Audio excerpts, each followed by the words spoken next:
Para sa lahat ng mga lumalaban sa buhay.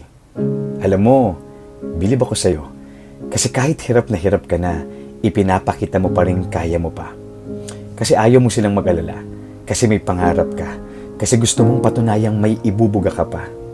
Tuloy, doon mo nakikitang mas nakakapagod pala. Mas nakakapagod palang itagong may mga araw na nanghihina ka. Mas nakakapagod palang ilihim na kailangan mo na ng makakasama. Mas nakakapagod palang itangging kailangan mo lang ng kahit isang taong magsasabi sa iyo na kaya mo yan, magpatuloy ka. One realization that changed the way I deal with my battles. I don't fight alone. I fight in faith. I fight with my God. Why? Because in our weakness, He is our strength. In our doubt, He is our guide. And in our heartbreak, He is our breakthrough. Walang labang hindi na ipanalo ang Panginoon. Ipagkatiwala mo sa Kanya ang laban mo ngayon.